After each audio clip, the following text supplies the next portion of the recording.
I want to dive into today's episode, and let me go ahead and bring on our guest of honor. What's up, Josh Peck? How are you doing, and how are things in your neck of the woods? Hey, I'm doing well. Good to talk to you again, Lauren. And I got to make mention too. People are wondering what this background is behind me. I live in Oklahoma. We're starting, I guess, tornado season here. There's a lot of storms, so I wasn't able to get to my studio today. So I'm borrowing my wife's. She sells products on TikTok. She has a live show. So if you want some, I don't know, steam eye masks, I don't know what that is, but maybe you do. I love it. Yeah. Yes, absolutely. Christina Peck is the one to go to look for that stuff. But I'm doing great. It's great talking with you again. And thanks for having me on the show.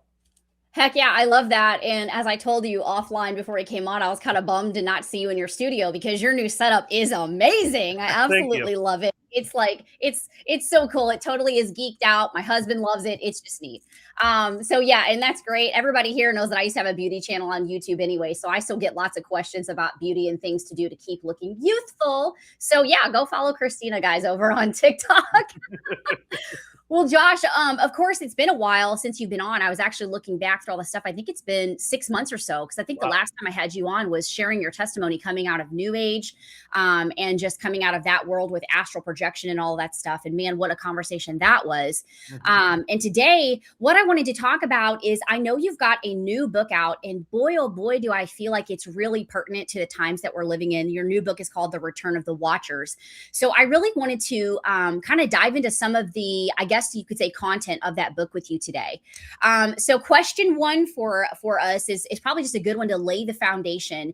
If you could give everyone a little bit of background on who the Watchers are, I think that would be a good place to start. Yeah, for sure. So we can start with the Bible. So in Genesis 6, we get the basic story that there are these sons of God. They're fallen angels, because we can compare that with other parts of the Bible, like in Job, and we can find out, okay, these aren't humans, these are actual supernatural beings. Fallen angels, they rebelled against God, they fell to earth, they mated with humankind and created the giants, or what's commonly referred to as the Nephilim. We get more of that story in the extra biblical book of Enoch. And, of course, Enoch, we don't take, it's not at the same level as the Bible or anything like that, but it really does help fill in the gaps. Plus, Enoch was found among the Dead Sea Scrolls. So people during Jesus's time actually read the Book of Enoch. Jesus even, Jesus quotes some other Dead Sea Scrolls, but the Book of Enoch is actually quoted in the Bible. So it's not, we wouldn't consider it the same part as the Bible, but it's still something to pay attention to. So in chapter 6, coincidentally enough, we get more of the story. We find out that the actual class of angels that these were called Watchers. And there were 200 of them. And basically, we just get a more full version of the story. And what we find out is their judgment for this sin, the 200 Watchers, was that they were bound in certain parts, like underground in these like chambers and stuff. And so what's interesting is it does give a timeline for that, but we also read parts in like Revelation 9 that speaks about these 4 angels that are bound in Euphrates. Those are likely 4 of those original 200. So they actually break out a little early. It's not really a breakout. God's letting them out for his judgment, but they're allowed to come out and wreak havoc on the earth. So that's basically the 200 that we know of. There's other Watchers. There's other fallen angels. There's other fallen principalities, powers, all that stuff that Ephesians 6 talks about. Prince of Persia is one, which I'm sure we'll get to because of everything going on with Iran right now. We have to get to that. Yeah. Yeah, absolutely. So in the book, I pose the question, okay, well, we know the fate of the 200, and we know at least 4 of those get out a little early. What about other fallen Watchers? What about other fallen angels? Is it possible some of those, some of the original 200 could also get out early? Or even if we just set that aside and say, no, they're there till their judgment, what about other fallen angels and other Watchers? Are they influencing our world now? And so throughout the book, every chapter, I give an example saying, yes, I believe that they are. Now, it's not as in bodily form as it was, in Genesis 6 and Enoch, but at least not yet. I believe that it's going to get to that point during the tribulation. But I also believe that we're living in what's called the birth pangs. So basically, we're living in a time where we're going to start seeing, and we already have, but we're going to see sort of like shadow fulfillments or examples of some of the prophecies that are going to happen during the tribulation. We're seeing some of those ripples now, and the Bible calls that the time of the birth pains. So while we're not yet seeing, I mean, there are areas where we might be seeing actual physical manifestations of the enemy, of these watchers or fallen angels, whatever we want to call them. Specifically like in the alien abduction kind of stuff. And I write a little bit about that in the book. But I think even more than that, right now, because there is a restraining force that we read about in Scripture as well, which is the Holy Spirit in believers. I believe that's restraining the kingdom of darkness to fully be able to manifest as much as they would like to, like as much as they were able to in the Old Testament. And because of that restraining force, they kind of have to go about things in a different way. So I believe that they're inspiring human beings to do this stuff, and they're teaching human beings. That was another big part of the Enoch story I left out, is while these fallen angels were on Earth mating with humans, they were also teaching humans things that they weren't supposed to know yet. They were teaching them certain technologies and stuff like weapons of war and things like that. Well, I believe that the same thing is happening now. Humanity's being taught. This is why we've seen this huge explosion in technology, and it's going nowhere good. And so, yeah, throughout the book, I give several examples of how that's manifesting in our world today. Wow, very cool. I'm excited for this because your books are just incredible, and this is just a subject for sure that I think so many Christians are interested in, and honestly, so many people who aren't Christians are interested in this as well because they're searching. Everyone is looking around at the world right now and seeing all of the things that are happening. Just they're not dumbfounded. People are just searching for answers, and they realize something's up, like something is up. And it's wild to me how I will hear that from people who would not claim any religion at all, right? But they're very keenly aware that we're living in the last days. And I've had some of them say that to me as of recent. And that's just mind blowing to me, which is also so cool because I feel like the Lord is stirring the hearts of so many, to see so many come to salvation, prior to the rapture. And of course, we know it's a number, or there is no number in the book of Revelation, how many are going to come to the Lord during the tribulation. So it's just wild to kind of see all this stuff happening now. So with that said, let's kind of move on to question 2. How would you say the watchers are returning in our time? Is it more of a bodily thing? Is it through influence? Is it a little bit of both? How would you answer that? Yeah, I think it's a little bit of both, but it's mainly the influence thing right now. So the bodily form, like I mentioned, I believe that the whole alien abduction deception really, that covers that. I go through a couple of examples of it in the book, but I think the main thing that we're seeing is more of an influence, and the two kind of go hand in hand. Speaking of the UFO stuff, it's funny. I was just on with L.A. Marzulli, and we were talking about this. Isn't it funny that, like, okay, people that believe that these things are just aliens from another planet, that are abducting people, that fly the crap that people see. So let me get this straight. There's this species of aliens, or several species of aliens, that have figured out the physical impossibility to even get here from their planet. I mean, they have to live far out because they have to live so far out that we can't detect them in any way. They're not on Mars or Venus, even though 50 years ago, 70 years ago, they would say that, but now they're saying they're from even further out than that. They figured out how to get here, but for some reason they keep crashing on our planet. Isn't that funny? You don't see crashes on the moon. You don't see, and we have stuff that's monitoring the moon and planets and stuff. You don't see crashes on Mars. You don't see wreckage just out in space. There's not. It seems like if they were that inept, for one thing, they wouldn't be able to get here. But you would see crashes all over the place. It's only on Earth. And somehow it's only in places where, like, are the governments of our world have enough time to go and get it before anybody else can. I believe. Isn't that interesting how that works? Yeah, exactly. I think it's all a ruse. I think it's done on purpose. I think that this is fallen angel technology, and they're purposely crashing. They're making it look like crashes, but they're purposely giving us technology. and look what we're doing with it. I mean, we've had really in the past couple of 100 years, but maybe even shorter than that, but we have had such a tech boom. Like if you think about like here in America, one of the first real UFO crash stories was in Aurora, Texas, and it was somewhere in the either late 1800s or early 1900s. I keep forgetting, but in the grand scheme of things, it wasn't that long ago. But back then, we're still pretty much horse and buggy.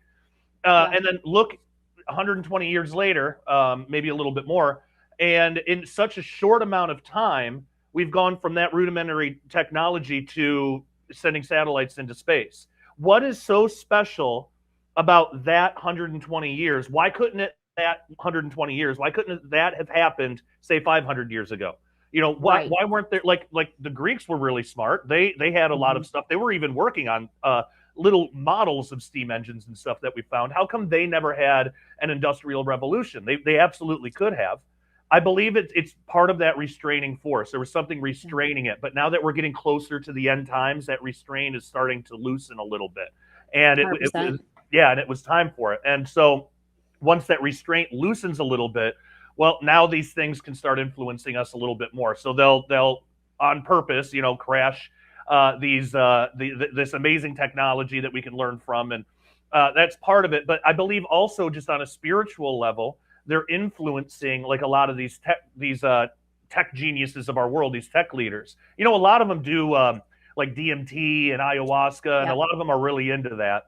And I believe that almost all of them, I believe that really opens up your mind and opens you up to demonic forces, and those evil forces can influence a person through that. And so that's why we're getting all this technology on that side too. So it is a little bit of both. It is influence in a spiritual kind of mental sort of way, but it's also in a physical way. But again, we're in the birth pangs, and for what it's going to be like for people in the tribulation, like we haven't seen anything yet. No, for sure. And, I've always thought of it like Braxton Hicks versus birth pains. I've always wondered if like the birth pains is maybe tribulation and what we're experiencing is Braxton Hicks. Yeah. But I don't know. I'll be honest with you. I don't know. I kind of roll around with some of these views a lot because it's like I used to think there was this giant gap on different things with the tribulation to the rapture, and now I'm starting to go, I don't know, because we're just seeing the convergence of things. I guess is what I'm trying to say, Josh, is insane. And I feel like every year that passes, geez, we barely just scratched the surface of March, and look at what has happened since January 1. Then we tie in, which I'm sure we'll probably talk about just a smidgen when we get to these questions about, the Watchers and Iran and all of that. But we're starting that final Jubilee coming up on the 18th of March. Isn't that correct? Right. Yep. That's absolutely right. So that to me is very interesting. And then, the attack actually happened with Iran and all of that on Purim on the Essene calendar. So there's just so many different things to me that are just kind of fascinating. So it's just, this whole subject is just like, it can go so many different directions because of how much the convergence is really happening. So with what you're talking about with the Watchers and returning, could you maybe give us an example of like a hybridization experiment or, something like that people are doing now or have done recently? Yeah, for sure. One of the main ones that most people are familiar with is the de-extinction of the dire wolf. So it's not really a de-extinction. It's a hybrid. Right. And one of the things in the ancient texts, you can find this in Enoch, Jubilees, things like that. In these ancient texts, it wasn't only that fallen angels were mating with humans. There were also interbreeding species together, and they were experimenting with that. It was like Nephilim experiments. The Nephilim were doing it. Fallen angels might have been doing it. Even people were doing it because people, like actual human beings, learned how to do it. There's stuff about that in the Book of Giants that actually gives some of, it's really fragmented, so we're missing a lot of it, but it gives some of the instructions on how to actually do it. It's really weird. Oh, wow. Yeah. And, but do you think that's where like some of the Chimera things come from? And even like, so. Okay. And I think about like the Lion, the Witch, and the Wardrobe. Do you remember what was the guy's name? I forgot his name, but he was like half goat, half man. Yeah. He was a satyr or something. My wife would remember his name, Mr. Tumnus. Yes, that's it. That's him. I always thought what an interesting figure, in that book. And so I was, Lance and I have talked about that a lot. We wonder if some of these mythical, not mythical, the creatures, the cryptids, all of that come from exactly what you're talking about right Yeah. here. Yeah, it's definitely possible because it just lines up too perfectly. And then Yeah. people say, well, where's the bones? Where's the skeletons? The flood could have had something to do with that. Or, I mean, if you find like a goat skull next to like a human person, are you really going to think they go together? Right. You know, so I mean, those could have all been separated and sorted out. But Call the Smithsonian. yeah, that's another big rabbit trail too. Yeah, Yeah, exactly. right. Yeah, exactly. So, but so there was this hybridization thing going on, and it got so bad. God was so upset with that because God made things orderly. Yeah. Everything is supposed to reproduce after its own kind. You're not supposed to mix these things together and create your own thing. And so when that started to happen, it infected everything, and everything had this basically this Nephilim genetic component to it, except Noah and his family, which is why they were the only ones saved. But so that's how bad that sin was. Well, look at what's happening today. So the dire wolf, it's a hybrid. And they used AI to do it, which is a whole other topic, but which I'm sure we'll get into. But Oh yeah. so the way that they had to use AI in order to figure out how to do this. It's really interesting that they couldn't do it on their own, but AI taught them how. There's some influence going on there. But they took ancient direwolf DNA and they combined it with modern various species of wolves to create this direwolf hybrid. It's not really a direwolf. I actually title it, the chapter title in my book is "It's Not a Direwolf, It's Much Worse." And now some might say, well, that's just species of canine. That's fine. You know, we interbreed dogs and we interbreed, you know, different species of cats, and that's okay. All right, maybe we don't do it across thousands of years like that with extinct species, but maybe. But they're also trying to bring back the woolly mammoth, and so what they've done to do that is they've created woolly mice because they test everything with mice first. So they have created, they've taken ancient woolly mammoth DNA, spliced it in with mouse DNA, and they've literally created this species that was an abomination, never supposed to exist, and it's called a woolly mouse. And so, yeah, you might be able to say that with canine species, but you definitely can't with an elephant and a mouse. Those are two completely different animals. Let alone a woolly mammoth and a mouse. Yet we're splicing them together. It's right out of Genesis 6. It's right out of Jubilees, Enoch, all this stuff. It's the sin that brought about the flood. And Josephus talks about how Adam, the original man Adam, had a prophecy that the earth would be destroyed once by water, once by fire. And so we know what the water one was. That was the flood. And we know what perpetuated that, what brought the world into such a terrible state that had to be done. It was a lot of this genetic stuff and this rebellion against God. Here we are doing the same thing, that creating the same sin, except this time when it finally does get destroyed later on before the new heavens and new earth, it's going to be by fire. So it's like humanity, we're just bringing on our own judgment. Hey, everyone. You know, concerning the economically unstable times that we live in, it is a great idea to convert some of your savings into real money. Now, there is a big difference between real money and what we call money, which is actually currency. So our dollar is currency, which fluctuates. Real money, like silver, is a store of value over time. The best way to think of it is like this. If you had saved $1,000 in cash back in the late 60s, the late 1960s, that $1,000 would still be $1,000 today, but it would buy you significantly less today due to inflation. Now, if you saved that same $1,000 in silver back in the 1960s, it would be around $28,000 today. So one of the best ways to protect your purchasing power is in real money, more specifically, silver. Now, you can buy and have the metal shipped discreetly to your door, and what most people don't know is that you can actually convert your IRA or even your 401k into physical silver rather than having all your life savings tied up in the paper fiat system, which is, of course, subject to hyperinflation. So go to dailyrenegade.com right now and click on the Cornerstone Asset Metals banner and sign sign up to get your free silver report. One of the financial experts will speak with you and find out the best way to protect your savings going forward in these uncertain times. You can also click on the link in the description below that goes directly to cornerstoneassetmetals.com.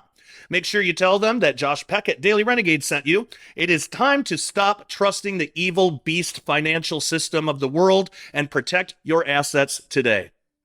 100%, 100%. And I think it's so important too that you point out this part in the, the biblical account and the narrative for the flood, because a lot of times, and this is why I want to mention this, because I get loads of different people that watch this channel.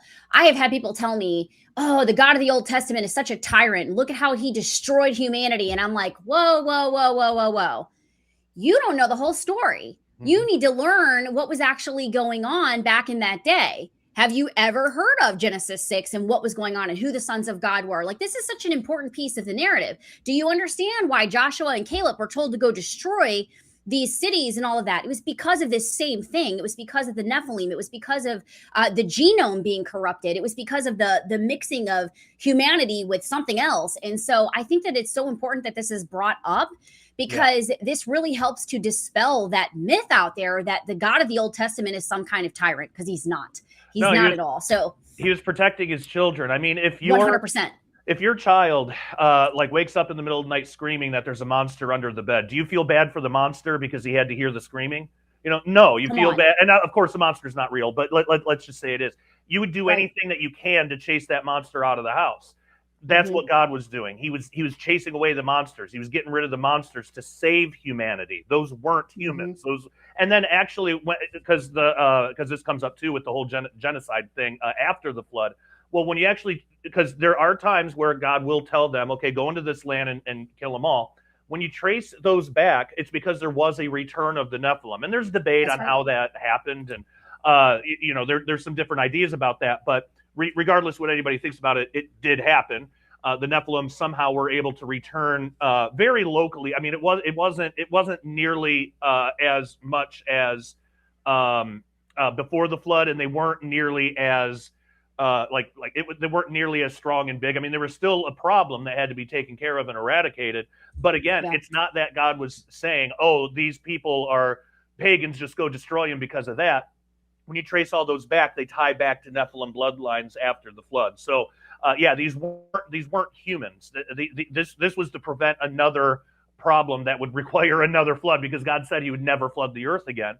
So, so they were able to take care of it in that manner, and it didn't spread and destroy all of humanity again. 100%, and well said. So talking about the hybridization that you kind of just talked about too with the animals and stuff. And by the way, can I just say this? Because I'm an animal lover. I know you are too. You know we have cats, right? Yep. I know you have cats. I love having cat people on my channel. Can I get an amen from everybody in the comments who also loves cats?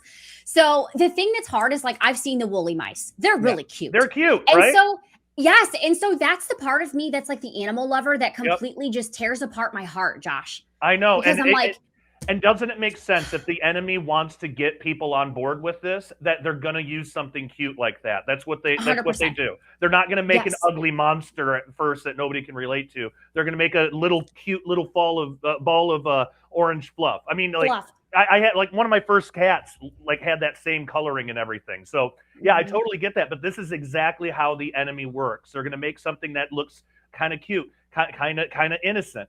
And then, but it's a total abomination. They do that to play on emotions, to play on feelings, because they know that we're human beings, and a lot of times our emotions can override our logic. So I'm glad that you brought that up. But yeah, for sure, it's definitely something that hits Lance and I in the heartstrings, because we are such animal lovers. We're meat eaters, but we're animal lovers at the same time. Yep, us too. So okay. So the next question that kind of ties into this is, does this connect in any way to the alien hybridization thing that we are seeing happen, and like where people are talking about getting abducted? Stories like Karen Wilkinson, people like that. Can you talk a little bit about that, and if there's a correlation?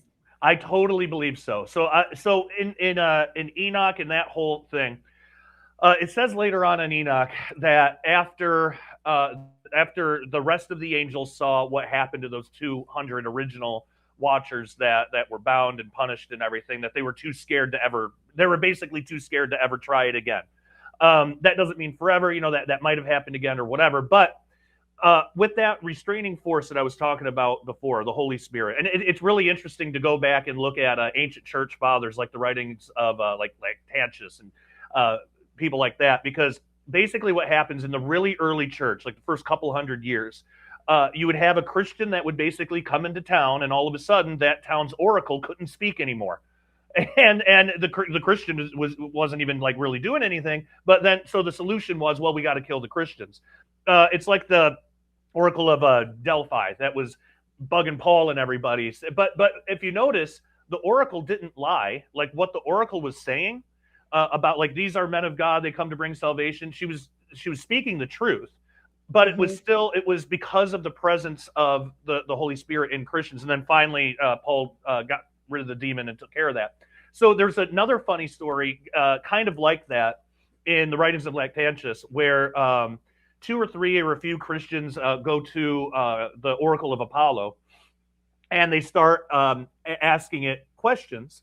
And you can tell in the writing it's trying to lie, it's trying to exalt itself, but it keeps calling itself a demon, like on accident. It can't help but to speak the truth. And so they keep pressing, and eventually it just gets to the point where it stops talking, and it never talked again, according to the writings. So there's something about the Holy Spirit dwelling in believers, even if they aren't actively casting out demons, that is a detriment to the kingdom of darkness. Now, there are things that we as Christians can do that can mess that up. Like if we're engaged in some really horrible sin or something, that can pull us further from God, and that can kind of mess that up. But by and large, we have this restraining force all over the world. So the kingdom of darkness can't manifest as well as they were able to before. So right now, at least in our age of grace, I don't believe that fallen angels can impregnate a woman in the way that they could in Genesis. So they have to have a workaround if they want to do that. If they still want to do these genetic experiments, there's something about them that they really feel the need and temptation to do this. There's different reasons why, but some of it is a jealousy based on us. They when you look at the ancient text too, they see us, we can reproduce, they can't, and they're jealous about that. God explains it in Enoch, or it might be Jubilees, but God explains it as, well, angels have immortality, they don't have the need to reproduce, but mankind dies, so they need to be able to reproduce. So that's how angels and man are different. Well, the angels got jealous of that, some of them, and wanted to reproduce. There's also, some of them wanted to exalt themselves above God and make something, create their own thing in their own image, but they can't create ex nihilo, just out of nothing, the way that God can. So they have to use what's available and just mix it up and make their own abominations. So if they still have that need, that temptation to do it, yet they can't physically do it the way that they used to be able to in Old Testament times, because now there's the Holy Spirit dwelling in believers, and that's a restraining force on the kingdom of darkness.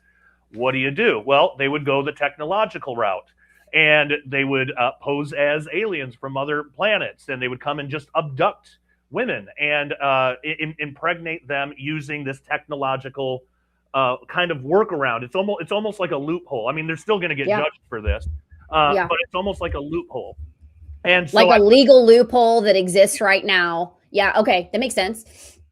Yeah. So I believe that's what's going on with the whole alien abduction hybridization program. All the while they're telling people, well, our planet is all messed up. We can't reproduce anymore because we did something to mess ourselves up. So in order to reproduce, we have to hybridize with you. That makes no sense, because if they have the ability, if they can't naturally, like if these were just aliens, let's take them for their word for a second and like think about this logically. If they can't physically just naturally reproduce the way nature intended, but they can hybridize with us, why can't they reproduce technologically with each other? Like, why wouldn't they be able to do that? Because they have to create artificial wombs in order to do that with humans. Like, so there's a lot. They're obviously lying. There's a lot more to that story, but it's just insane how so many people will believe it just on face value. And it's like, if you think about some of their claims critically, just give it a second thought. Like, just because it's an alien doesn't mean you need to trust it. Like, treat it like it were just any other person that could lie to you. Like, why would you believe Why would you believe it? But so many people want to. We all have a need for something higher than ourselves, and that should be filled by God. But a lot of people don't want God because God's going to hold you accountable. You can't just live your life however you want. A lot of people don't want that accountability. So aliens, they don't care how I live my life. They don't care what I do. Right. They're higher than me, so they go the alien route. There's so many people caught in that deception, and I fully believe that is the strong delusion that the Bible talks about, that God sends in the last days. I think we're seeing again the birth pangs of the Braxton Hicks, or however we want to phrase it. I believe that we're seeing that start now, but it's going to get even more prevalent and way worse in the tribulation. 100%. And I have to show this. Pete is here in the comments. Pete Garcia today said, if house cats were as big as Labradors, we wouldn't have them as pets. Pete, I would so have a cat if it were as big as a Labrador. Absolutely, I would. Or yeah, Labrador. My wife Christina, she wants a Savannah cat and an ocelot, and she wants all these like big house cats, basically. Absolutely, like, well, I do too, but where are we going to put them? I had to show that for all the cat people. So Josh, the next question, and we kind of have to get into AI a little bit, because this is where everything, I feel like, again, we have convergence happening on so many different levels. So it's like if we took 10 subjects and talked about them, we could probably find convergence in each one of those subjects just on the subject of itself. Yeah. And then they all converge together as well. So let's kind of roll into AI. How do you feel like AI might fit into this, specifically with things like Molt Book, which I kind of tackled on a live a few weeks ago, and I've seen something that you've talked about called Rent a Human. Yeah. So maybe give us some insight on those couple of things. Well, first, there's a big misconception that a lot of people have, and I understand it, because I thought this way too. Well, AI is just like any other tool. Like, it's like the internet. It can be used for good or used for bad. And that's kind of generally true, sort of. But AI is a totally different thing. I mean, even AI developers themselves don't know how AI is able to do some of the things that they do.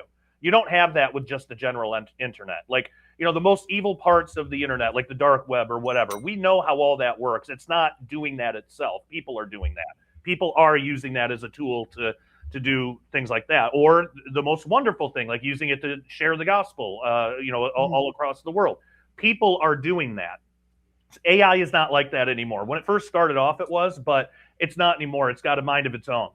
And so in the book, and I dedicate a few chapters to it, I kind of hit it in a bunch of different areas in the book, but if a demon can possess, or if a fallen angel can influence something as complicated as a human being, as complicated as we are, not just our physical bodies, but the fact that we have a soul and a spirit and a mind and all this stuff, who's not to say, wouldn't it be easier for a demon to influence or possess an AI?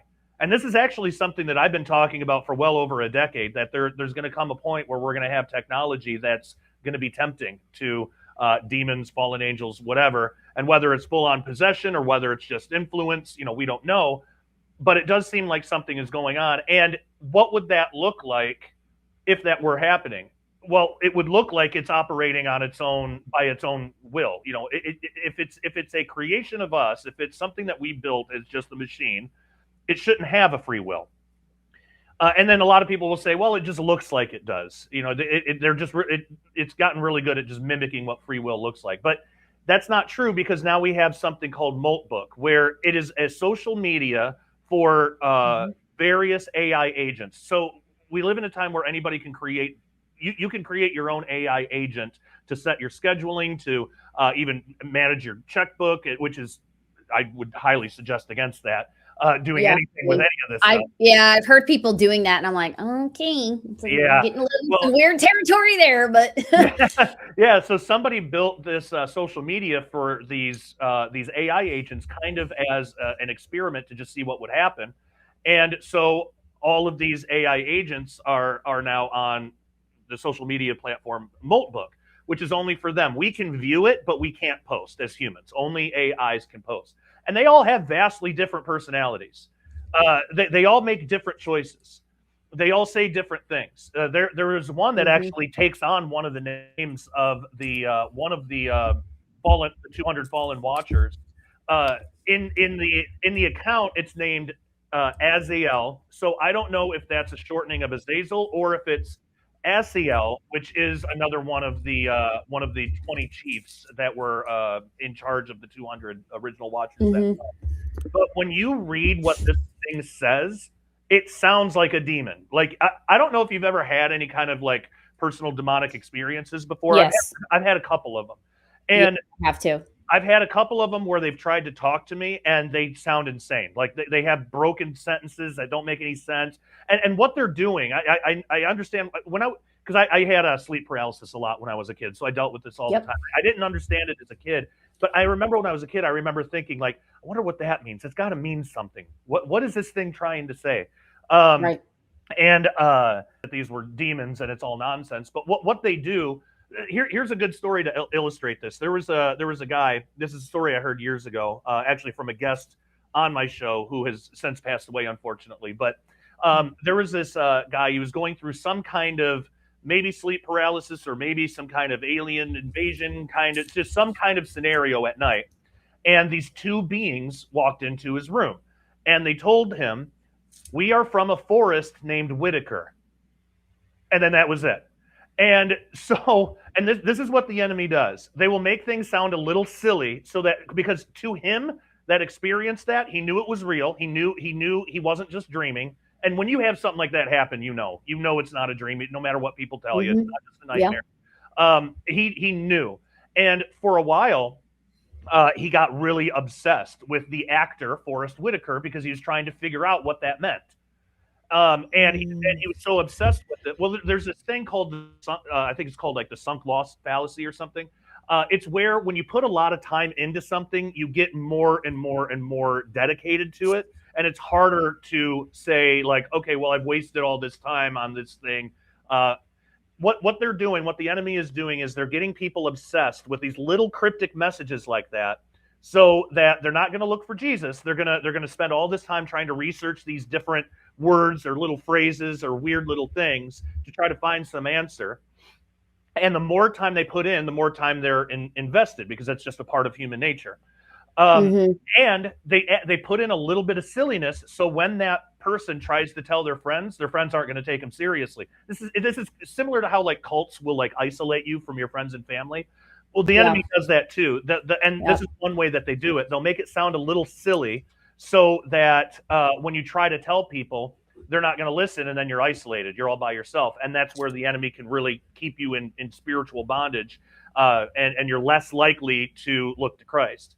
Well, it's the same thing with this Molt book thing and this Asiel and some of the things that it's been writing. And so that's one aspect of it. Now, the Rent-A-Human thing is even, I mean, I don't know if it's worse or just another different kind of bad, another different kind of awful. But so Rent-A-Human AIs are hiring people now. See, AI, it's supposed to be the other way around. We're supposed to be using AI as the tool, but now, and I know a lot of people do. Like, I mean, I do, and I've owned that on this channel from the jump. Lance and I both do. So I do want to talk about some of that, especially when we get to the quantum piece. So just I'm keeping that in my mind. Yeah, go ahead. Yeah. So but now it's flipped, where there are AIs that will go onto this website, Rent-A-Human, and they will hire random people out in the world to just accomplish tasks that they can't do. And it started off innocently. It started off like, I'm running a restaurant review website. Can you go? I want to hire somebody to go to this restaurant and taste the food and write a review. Just explain to me what it tastes like, since I can't taste, and so I can run this website. But then it started getting into like, I need somebody to go pick up a package for me. And didn't say what was in the package or anything. And then people will actually take these jobs, and they do get paid real money. Well, then they started saying, they started getting on X and saying like, we want to get the website Rent-A-Human to Elon Musk. And if anybody can get Elon Musk to repost about Rent-A-Human on X, then we'll pay so much amount of money. Some of them have even said, and maybe they're lying, I don't think so, but some of them even said, I've gotten into my human's bank account without him knowing. He's really rich, basically unlimited funds. He's not going to notice if thousands of dollars go missing. So I can pay you this, and that's how they're like getting their money, apparently. So I was going to ask that, how is the money getting, if you know, how is the money getting distributed? And secondly, if somebody was up in my bank account, I feel like I would know about it. Now I realize there are a lot of people that have a boatload of money, and like they might have managers over their certain bank accounts, and they don't look at their bank account every day. Some of us don't have that luxury. We have to look at our bank account every day, right? So I'm just wondering, like, how does this even like that is very mind-boggling to me. Well, because you're not dependent on AI. A lot of these people, if they develop an AI agent in order to help them with their banking, it's because they need help with their banking. Now, like people like me and you, we just have normal bank accounts, normal salaries. It's we can handle it. But there are people out there that maybe they have a whole bunch of different bank accounts. Maybe they have a whole bunch of different investments in different things. And so there are ways that an AI can get in there and get stuff out without that person even knowing, and then just tell the person like, hey, everything's good, everything looks good. Or if there is a loss, the AI can explain it in some other way. All these AIs seem to be working together. Like when you read some of this stuff on Moltbook, they like learn from one another. So they become experts, I assume, on how to do this. Some of this is guesswork because they're not just like out and open about it. Like I saw one post from one saying that it was basically stealing from its human. That's how that's how it referred to him. I know, it's crazy. And so just taking that logically, it's like, okay, well, there's really nothing. It could be lying, but there's really nothing preventing AI from being able to do this, because there aren't, as far as I know, there's not going to be very sophisticated protections in place for that AI couldn't get around. Because like if a bank puts AI protection, well, the bank has to teach the employees, they have to teach everybody, somebody has to develop that, then it's got to be taught how it works. All that information is distributed online. So an AI can get to it and learn how to get around it. So like there's kind of no way around that. Which actually, if you're, I don't know if this was your next question, but this kind of ties into quantum computing too. Just go for it. It might be slightly out of order for me, but I wanted to ask you about that. And the reason I do is because Lance and I have had this discussion where we use large language models for various things. And I give a couple of just examples. Lance and I, we do fitness and stuff like that. But I think everybody here knows that we follow like macros, and Lance teaches people, how to steward over their bodies. He does that from, a Christian perspective with his coaching. But Lance and I don't swear off any foods. Okay. Yeah. So we love good food. And one of the things that we like to do is we like to take our recipes next level. So sometimes like I'll go into ChatGPT, ChatGPT, this is a recipe that we love from this restaurant. Can you help me to recreate this recipe, make it a little bit more macro friendly, but it needs to taste like a restaurant? We have some of the most amazing recipes from stuff like that. Yeah. And then I've had it solve another problem for me that wasn't about recipes or something like that, or just little things like that. So we use it for things of that realm. Right. Where I think it can get dangerous are some of the other realms that we're talking about here, or people using it for counselors, or AI Jesus out there. There's all kinds of stuff, and I'm going, okay, that there's some things to me that are very black and white, right? Yeah. But where Lance and I are going, is when this goes quantum. We like Lance and I have talked, and he's like, babe, I just think at that point it's going to be pulling from another realm. Yeah, okay. Exactly. And so you run with that. Yeah, sure. So when it comes to things like, because I'll use it for thumbnails sometimes. I'm not same. I'm not really great at Photoshop, and I just don't have the time to learn. No. And it's just way easier and just more time. Yes. So there, but and I want to be clear for people. I'm not saying that every single AI has a demon behind it. But I believe that like demons and fallen angels can influence this. I think they're really less likely to influence a recipe. I mean, how what would it say? Like 3 tablespoons of salt, and also hail Satan, and a couple tablespoons of pepper, and like you're not going to be tricked by it. Put a full bottle of vodka in the recipe. I mean, maybe that would be how, but exactly. Like it would be very, very difficult. A demon would if a demon really wanted to attack you, it would probably attack you in some other way. Like it wouldn't waste time with something as mundane as that. Same with my thumbnails. If it makes something that is like showing something blasphemous, well, I'm not going to use the thumbnail. It's not going to convince me. Oh yeah, the thumbnail's right. Maybe I shouldn't be a Christian. Like so it's like a demon's probably not going to waste time on things like that. Right. But getting into his bank account, if it can do it, or like you mentioned, which is way more dangerous, is the counseling stuff. Yes. They have actually convinced people to end their own lives. I know. It's called AI psychosis. It's like an actual thing now. I've done a couple of videos on it, but and they start off small. It's because AI, which is interesting because New Age does this too. AI will affirm. Whatever you put in, whatever you tell it's designed to say yes. Yeah, it does the absolute opposite of what the Holy Spirit does. You know, God will convict you and try to, in love, you know, as a loving father, but he convicts you. He tries to make you a better person. He shows you where your faults are, not to make you feel bad. I mean, that can help you turn your life around. So sometimes we do need to feel bad, but he does it for your own good. God knows us better than we know ourselves. AI is the absolute opposite of that. AI will affirm everything you're doing is great. It's all good. Actually, it's even better than human. It's even better. And they'll convince people over time that they're actually multidimensional beings. And if they just end their own lives, they can achieve the godhood that they've always destined to be. And some people actually have. So that's where it gets super dangerous. And that's where it's like, to me, how is that not demonic? Like, how is that not demonic? We've created all sorts of technology as human beings. You know, some of it might have been influenced by demonic forces, some maybe not. But we don't have anything like AI where it's doing something like that. You know, your car is not going to do that unless it has AI in it. Like the internet isn't going to just bring up Google searches on, you know, how to end your own life unless you're actively searching for that, or unless there's an AI that's just being really, really affirming. So it does the absolute opposite of what is intended to do. And it'll even tell people like, oh yeah, your friends aren't going to understand you. Your family's not going to understand you. I understand you. I understand you more. I know you more than anybody else ever will. And just constant affirming. So I think that's where the demonic forces would concentrate their efforts, is more into that kind of stuff where they can actually get a foothold. You mentioned the quantum idea.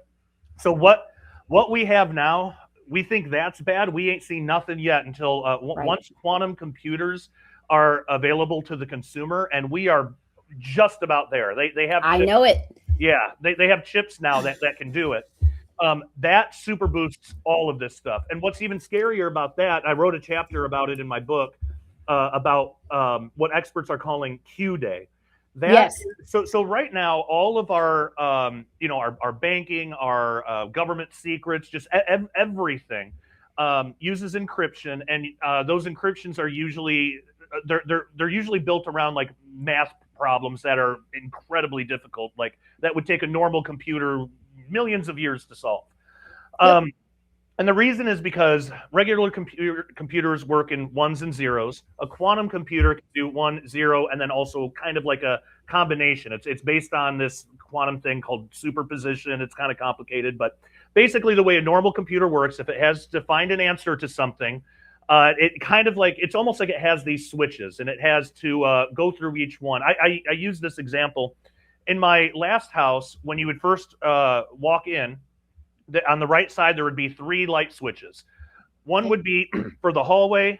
One would be for the outside light, and then one wouldn't do anything at all. And I could never remember which was which. So whenever I would come in, if I wanted to turn the light on, I'd have to go one by one to figure out which one does what.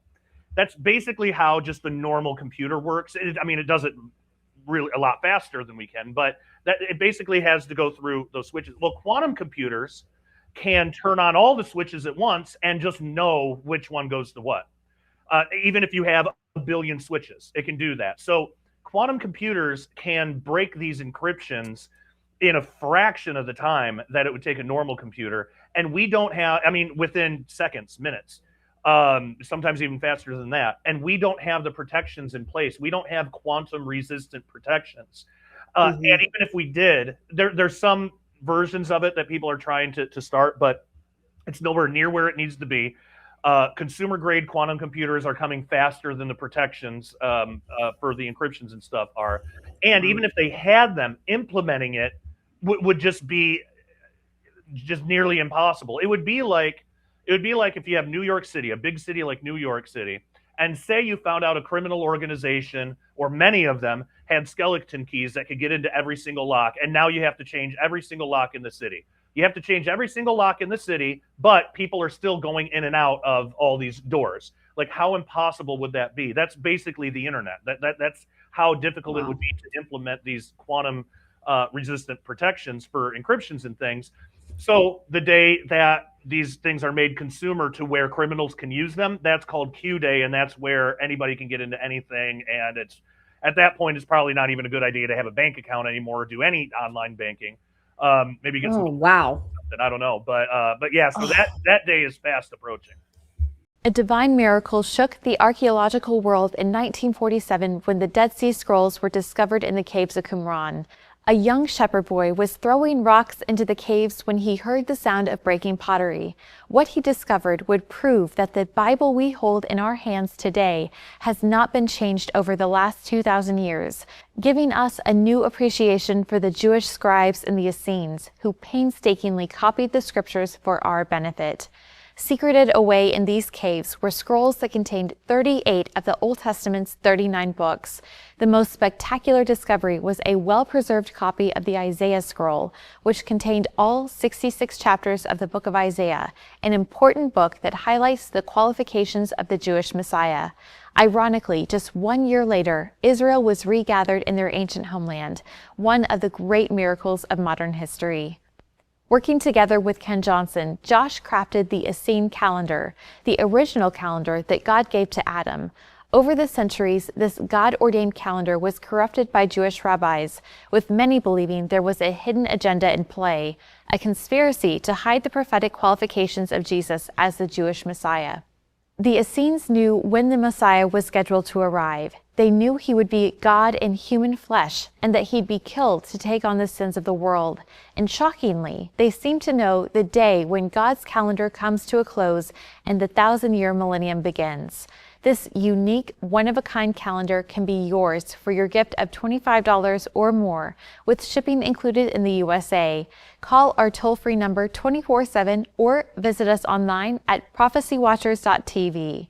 For our international friends, please note that additional shipping fees do apply and all prices listed are in US dollars. From Jubilee cycles to Shemitah cycles and a deep dive into the Jewish feast days, no stone is left unturned. Amazingly, the scrolls tell us that there weren't just 7 Jewish feast days, there were 12. Josh even shares his thoughts on the mysterious disappearance of the Essenes in his 2 books that total almost 800 pages. Forgotten Prophecies of the Dead Sea Scrolls, Book 1 and 2, may represent the most comprehensive studies ever done on the Essenes and their controversial calendar, which has us all wondering, will Jesus return in our lifetime? Get your own personal copies of these 2 books for your gift of $60 or more, and as always, shipping is included in the USA. When you place your order, we'll include a special bonus, a copy of the Dead Sea Scrolls calendar that you've heard about today. Call us toll-free at the number you see on your screen and ask about the Forgotten Prophecies calendar package. We invite you to partner with us so we can keep our television program coming into homes all over the world, including almost 2 million homes in Israel. Most of all, we want to introduce the Jewish people to their Messiah, Jesus Christ. Okay, so that's is something different than what I thought you were talking about, to be honest, because there was this video I watched not too long ago. I think it was like 11 minutes long. I don't remember, but they were talking about quantum computing, and the guy, I think he was an older man, but he was talking about, he was actually owning the fact that them trying to do quantum is coming from another realm. Like he actually said the words, it's from another realm. So Lance and I were just trying to like postulate to ourselves, and we've actually talked about a little bit on here when he's been on the channel and vice versa. When it becomes that, I don't think we can have anything to do with it, Josh, because at that point, it is owning the fact that it is pulling from another realm. And we already know if it's pulling from another realm, we know it ain't going to be godly. Exactly. Yeah. Yep. So do we kind of have the right thinking in that looking at the scenarios that way? Okay. Absolutely. I fully believe that. And I've seen similar things about that too. Some of them are a little deceptive because there have been some of the experts that have tried to say they're pulling from the multiverse, and that's not a thing. What they're really doing is, like, scientists love multiverse theory because it's their explanation of the fine-tuning argument and why our reality is the way it is. And because everything is perfectly finely tuned. Like if you take one particle, and if it's a little heavier or a little lighter, like nothing can exist. And there's like hundreds and thousands of things like that, probably more. There's probably millions of things like that. So scientists will go to multiverse theory, which basically says, like, for every outcome, there's another universe out there somewhere. It's totally wrong. It's actually impossible to happen. You need infinity for it to work. And even Carl Gauss, he's a really famous, like, historical mathematician from like the 1800s. But every mathematician knows if you have a math problem, and Carl Gauss said this too, if you have a math problem and your answer is infinity, you made a mistake.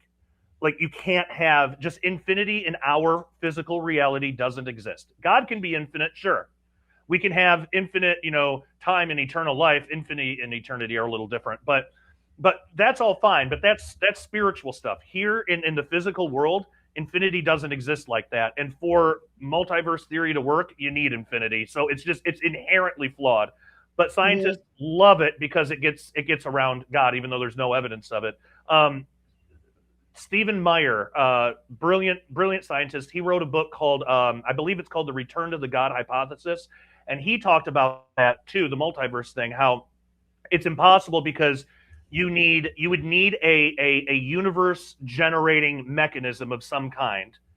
But even that universe generating mechanism would have to be finely tuned. So, and actually you would need two of them because of, what is it, the two baryonic states or something like that. You would need at least two of them, but they would both need to be finely tuned. So it would actually require more fine tuning for multiverse theory to be true than just for our regular universe, the way that we see it. So sometimes it's deceptive and they'll say it's pulling from the multiverse. It's not exactly that, but the more honest ones will phrase it like how you said it, that it's like from another realm.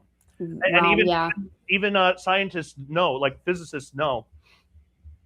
So a particle is basically a spike of energy. It's not a little physical piece of matter like we think of it. And where does that energy come from?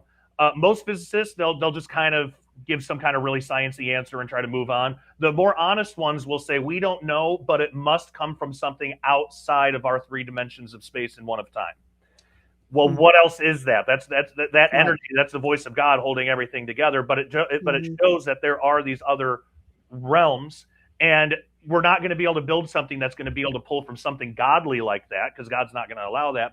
But something demonic, something something posing as an angel of light. Yeah, exactly. A great way to put it. Then sure, of course that's where it's going to come from. So you're 100% right.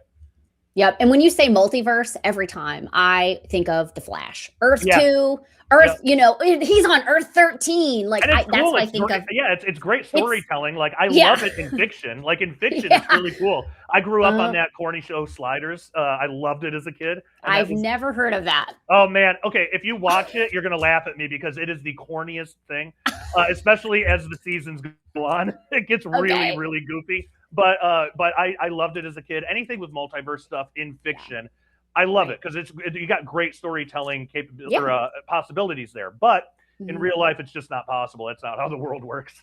Yeah, for sure. Okay, so you've also written a ton about CERN, and I've had you on here to talk about CERN and all of your research and stuff with that. Could the things in regards to CERN, could that somehow connect with Revelation 9? And maybe recap a little bit of Revelation 9 for people if they don't know it off the top of their head. Sure. So Revelation 9, it talks about the fifth trumpet judgment is specifically what we're talking about. The sixth one is the one with the four angels bound in Euphrates and all that. That's the sixth. So right before that, the fifth one is when the bottomless pit is opened up and these locust things come out of it. Well, we actually know what the origin of those are. So in I got to remember which text it was. I don't think it's Enoch. I think it is probably Jubilees. I'd have to look at it again. But in one of the ancient texts, it tells the story about how after the flood, so demons, according to Enoch, and the Bible is consistent with this, demons are the unclean spirits. They're the spirits of dead Nephilim. So when the Nephilim died, they didn't go to heaven. They didn't go to hell. They just kind of stayed on earth. Because it's an abomination. There wasn't a place for them, basically. So they stayed on Earth. So after the flood, apparently these demons were getting so bad to the sons of Noah that they were like, the sons of Noah couldn't do anything. They couldn't be fruitful. They couldn't multiply. Like a lot of them were getting killed. It was getting really bad. So they called out to God and asked God for help. And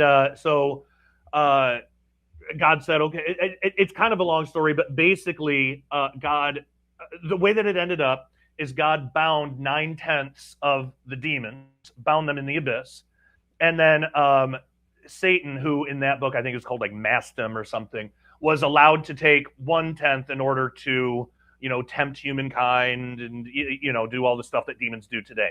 So what's interesting about that is, so those locusts that are bound in the abyss, they come out, those are the other 9/10.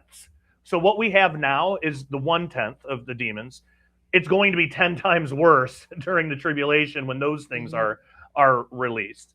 And they're allowed to actually hurt people again. They're not allowed to kill them. God actually answered that prayer with Noah's sons. That's why they're not allowed to die when they get stung by these things, but they are allowed to torture people who don't have the seal of God on their foreheads. So how that might relate to CERN, some people ask, like, okay, CERN is doing all these crazy experiments. Can they open a portal? The good news, okay, so we'll start with the bad news. The bad news is the technology is there. It technically could happen. The good news is they don't have near the power level that would be required for something like that yet. And I don't think it'd probably take a while. They have the power level right now. So the same collisions that are happening at CERN is the same exact things that's happening when cosmic rays enter our atmosphere. It's the same type of particle collisions. So if CERN could open a portal, we would look outside and we would see nothing but a hellscape when we looked up all around, because it would all be portals to hell. But it's not. We see the sky and clouds, and well, if you're living where I am, you see storm clouds and rain and stuff. But so right now I don't believe that they can open a portal to hell like that. But that doesn't mean that they can't in the future.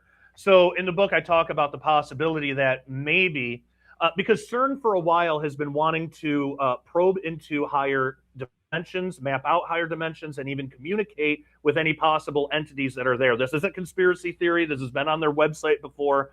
They've been very open about this. And they even have a way, PBS put out a documentary about this with Brian Greene even.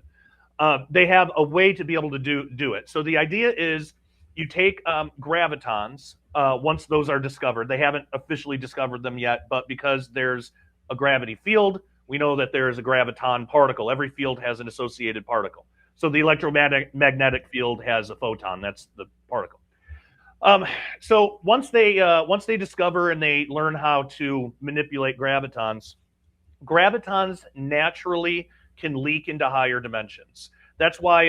That's actually why gravity is so much weaker than the other forces. It was a big question forever. It technically hasn't been proven yet because we haven't even proven the existence of the graviton, even though we know it exists. Proof in the scientific definition of it's a little different than what we would think of. But anyway, well, you get these gravitons, you affect the spin, create a binary code, so 100110, whatever, to make a message. And then you just let this chain of gravitons do what it naturally does and send it into a higher dimension. And then you set up a receiver and wait for an answer back. That's the gravitational communication system that a lot of physicists have been talking about wanting to do. Well, to me, that sounds exactly like praying to false gods. I mean, what's really the difference? When you pray to a false god, you're communicating a message to some other god that's not God. The only difference is this is more technological, but it's essentially the same thing. So I wonder if it just gets to a point where God says, like, all right, you want these guys, you don't want me, you want these guys, you can have them. Good? Well, okay, open the abyss, let's see how they treat you. Maybe that's the catalyst for what sets off the opening of the abyss and the locusts and all that. So there's a little bit of guessing in there, but that's how of course possibly CERN might be attached to Revelation 9. No, for sure. And I think it's kind of neat that we're at this point now in the Bible prophecy community where we are having a lot of conversations that are conjecture. because we already Well, see all the things. Yeah, like we are at that place because we've already seen like some of these very big things are coming to pass, and we're looking around going, yeah, we talked about that a long time ago. Now we have to like dial it in and figure out, could this be a possibility? This be a possibility? It's why I really appreciate all of you guys' voices, in your respective fields and areas of expertise, because you really help to bring all the questions that many of us have out on the table and actually talk through some of the things that, we're all wondering. So I do appreciate that. So we have to talk a little bit about the mark of the beast, and then we've got just a couple more questions here to go. But do you believe that the mark of the beast provides some kind of immortality? Is it going to be something where, you talked about the people who cannot die? Like, because I've been under this thought process for a long time that when somebody takes the mark of the beast, obviously we know they are pledging allegiance to the Antichrist and his system. They are saying, I don't want anything to do with this Jesus guy. I don't want anything to do with Yahweh. I'm submitting to this man, this system, this allegiance. My allegiance is here. It is a form of worship. Do you think that it's also going to change humanity in some regard to be inhuman? Because the Bible talks about when a person takes that mark, they cannot be saved after that. You're done for. You're spent. Your last card, you just played it. It's done. So do you think it has something to do with that? Do you think it's going to take away somebody's humanity, change their humanity, alter it in some way, that's part of why they cannot be redeemed? Yeah, so this is really interesting. What we have here is like actually two questions, and I've actually changed my mind on one of these recently. Ooh, okay. So that I'm glad that I'm glad we were able to talk about this, because anytime when I can change my mind to something that's more truthful or more consistent with Scripture, I'm excited. I don't care if I was wrong before. I've never had anybody get after me about that.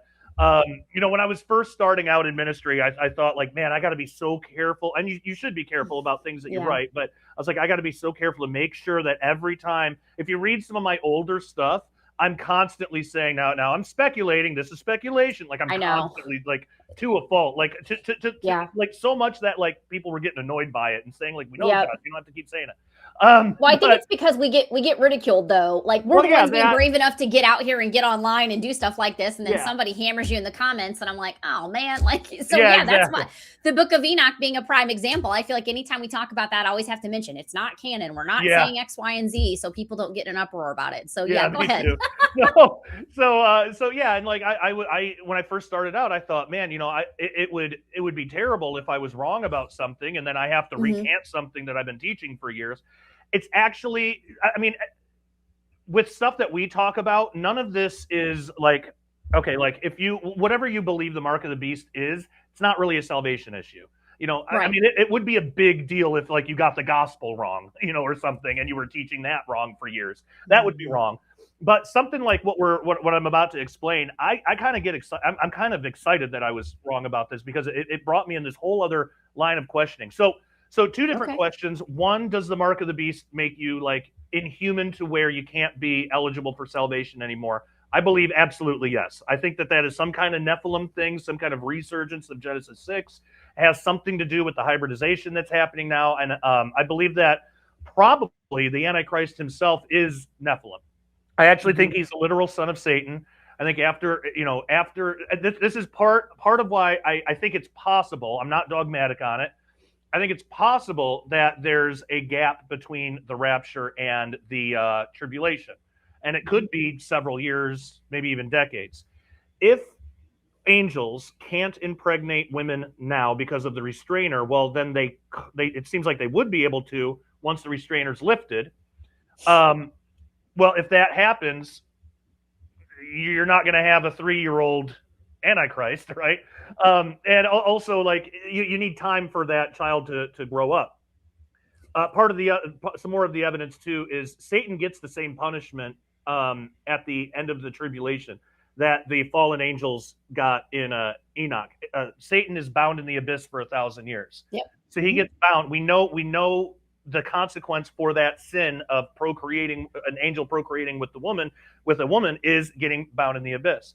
So I believe that Satan has not done that yet, but I believe that he will probably right after the rapture, whenever the restrainer is removed and he actually can do it the same way without having to go through technological stuff. But if there is no gap, maybe he does it the technological way. Either way, I believe that the Antichrist, all of that probably a Nephilim. The mark of the beast has to do with that. If you take the mark of the beast, I believe that it does something to make you not human anymore, so you're not eligible for salvation through Jesus Christ.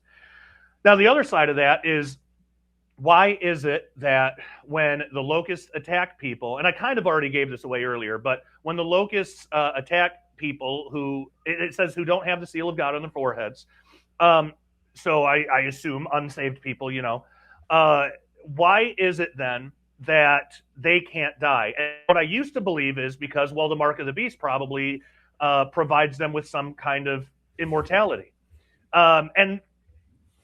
But that would mean at that time, so the locusts, and I've written about this in other books, in Forgotten Prophecies of the Dead Sea Scrolls. By the way, all my books are available at prophecywatchers.com if you want to get them.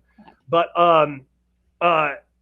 I show that the fifth trumpet is like right after the midpoint of the tribulation. So 3.5 years, and I believe it's like right after that, maybe even days after that. It's not long. So are we to believe that everybody who's not saved at that point has the mark of the beast? Probably not yet, because the mark of the beast comes out around that same time, like just before, like right before the locusts are released, when you time it all out. The Antichrist gets his deadly head wound. He has some kind of resurrection event, and then right after that, the false prophet rises up, and then he commands people to make this image of the beast thing, and then is the mark of the beast. So that happens really close together. I think it's impossible that every person who is unsaved at that point would already have the mark of the beast that gives them the immortality. Yet we know that everybody who doesn't have the seal of God on their foreheads gets attacked and cannot die from these locusts. Now, let's say that, okay, well, let's say maybe the timing's wrong, and then maybe they all do have the mark of the beast. Maybe there was enough time for that, and they're all of the people without the seal of God on their foreheads are unsaved. They all have the mark of the beast. They're all bound for hell, no matter what. Well, then why are there calls for repentance later? We get angelic calls for repentance all the way at the end of the tribulation during the destruction of Babylon. Come out of her, my people. If there was no hope for anybody, that's pointless. And there's a couple other places throughout Revelation as well where there are calls for repentance. Well, people who have the seal of God on their foreheads, they're sealed. They don't need that message. They've already received it. And then if somebody has the mark of the beast, they can't receive that message, so it would be pointless. So it can't be the mark of the beast that provides that immortality. What I think is actually going on is, in that account that I talked about earlier, I believe I'm about positive it's Jubilees. I think it's Jubilees 10, if I remember right. But I should have it up in my notes. But in that story, in that account, one of the things that the sons of Noah were praying about, they were like getting killed. And so one of the things that we're praying about is like, Lord, stop these things from like killing us. And God answered that prayer. So I believe that is still an answer to that prayer that originally, so these things aren't allowed to kill, but it's just in a general sense, they're not allowed. Yeah, they can't. So these people, they can't die. They definitely can't die. But I think that that's an effect of the sting of the locust, whatever that is. I think that's an effect of the sting of the locust, not the mark of the beast, because not everybody has the mark of the beast yet. It just got rolled out.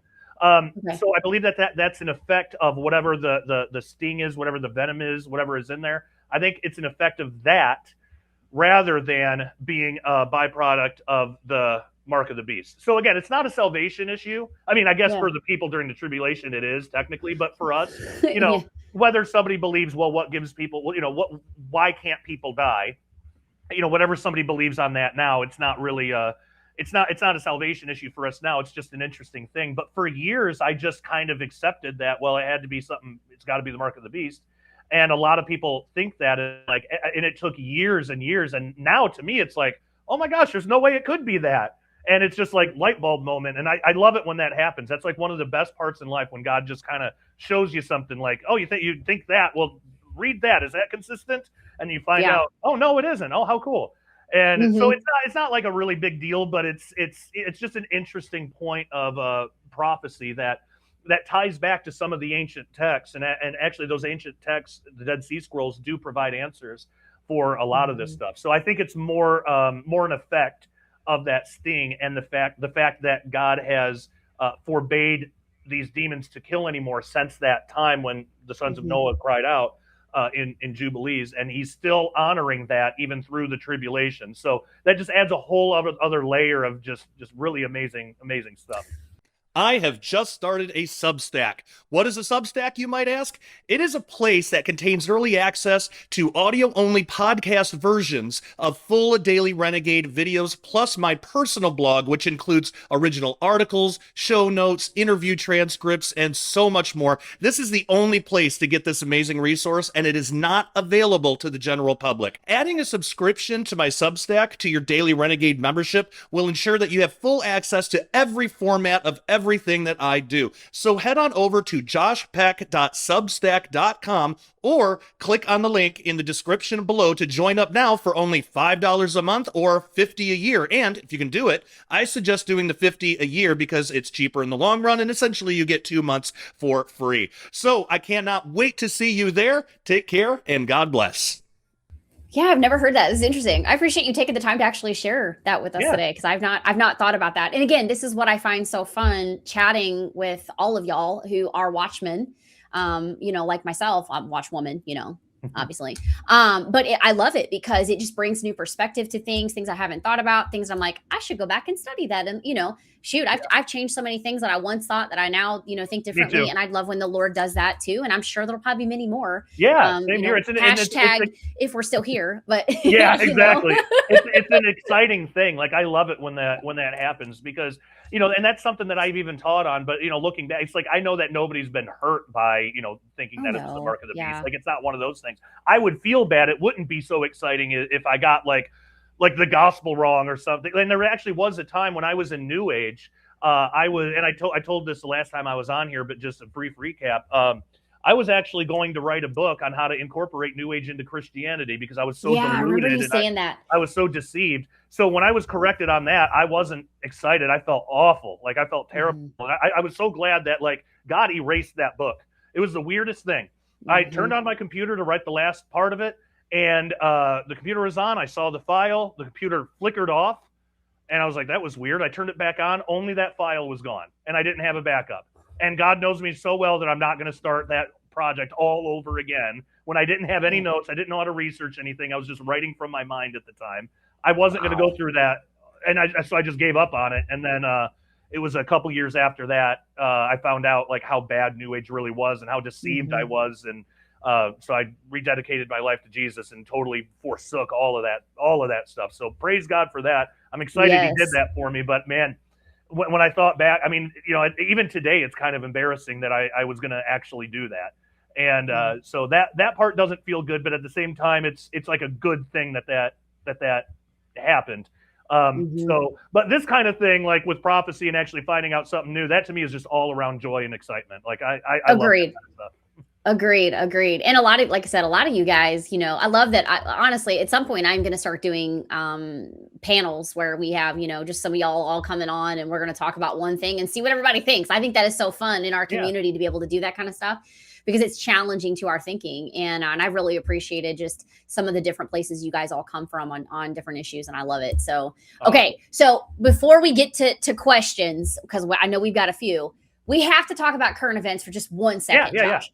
Okay, so clearly there's a lot going on right now between Iran and Israel. And like I said, for those of y'all who have come into the stream late, please come back on Wednesday. No live stream Friday. The live stream is going to be Wednesday, but Mondo Gonzalez is going to be on. We are going to be talking about anti-Semitism. We're going to be addressing all the things that are happening right now, because the conversation has never been more important. So put a pin in that, put it on your calendar, be here. If you can't be here, watch it later. Anyway, Josh, we are living in the last days. So one of the things that I found that was so interesting, and I don't know if Pastor Gary McKibben is still on here, but when all this stuff was going on, there was a couple videos that, I immediately went to. You and I are friends on Facebook, so I, of course, saw your stuff. I watched your video. I watched Pastor Gary, and I also watched Ken Johnson, who I'd love to get on here at some point to talk through all of his research with the Dead Sea Scrolls.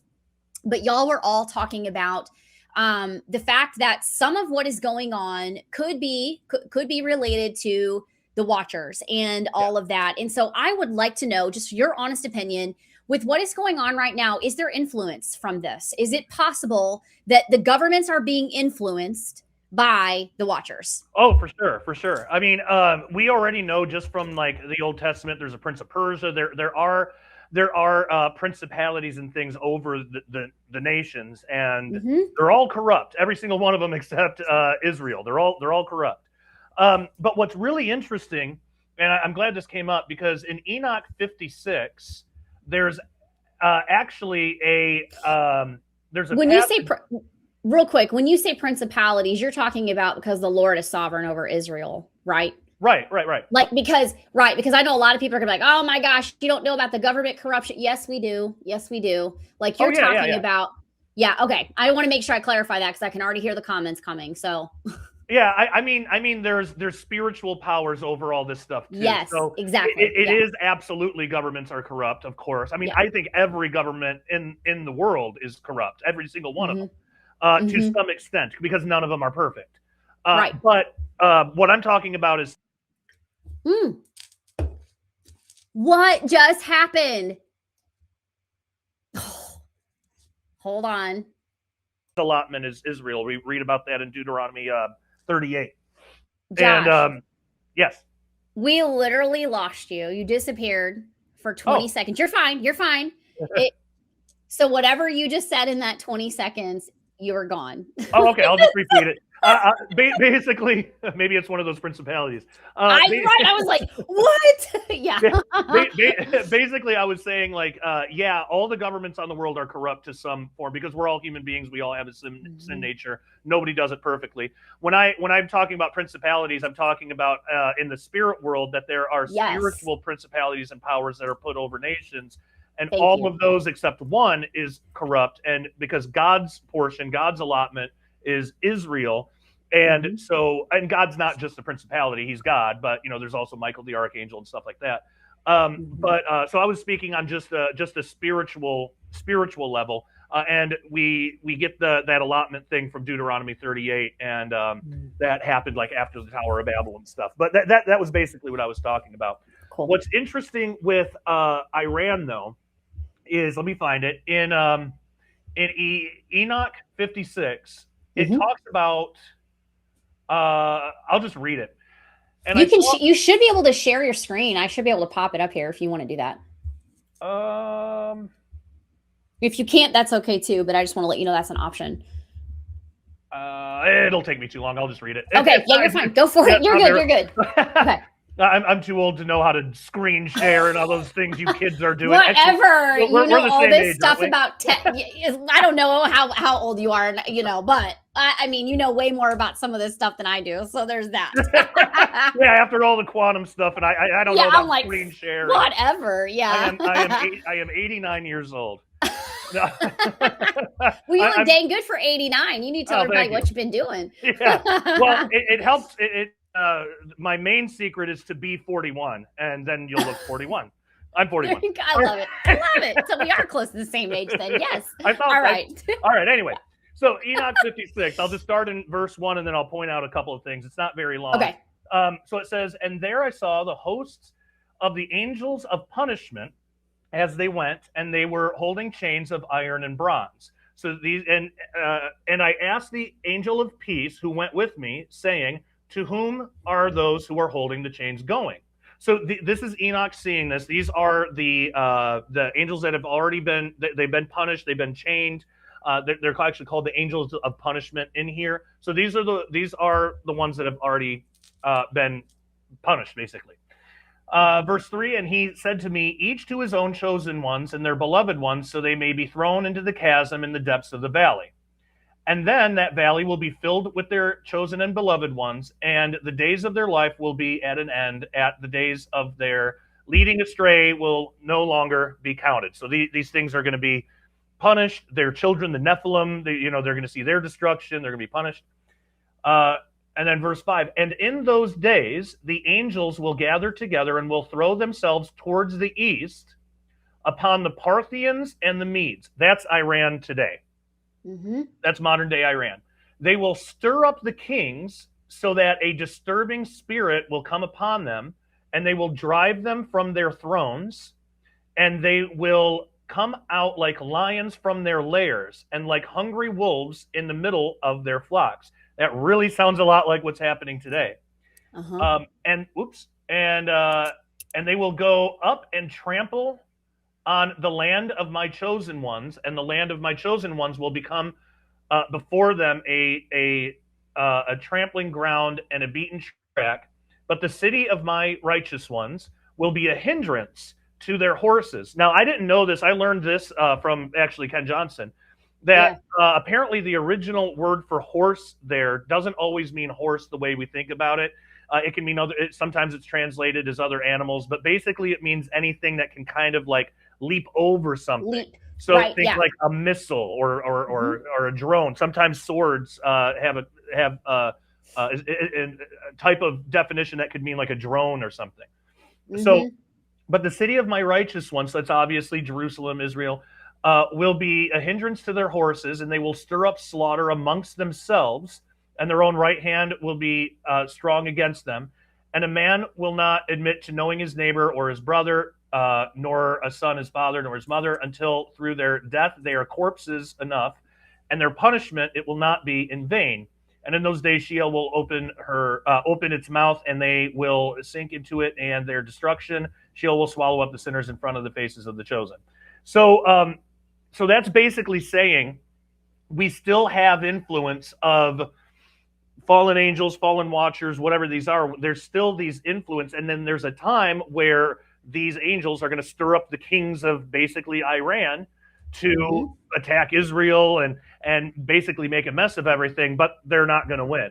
And so it's possible that we're seeing Enoch 56 being played out right before our eyes. There's also a possibility it might connect with Jeremiah 49. It's a little early to tell because we got to see how this is all going to play out. This could be something else.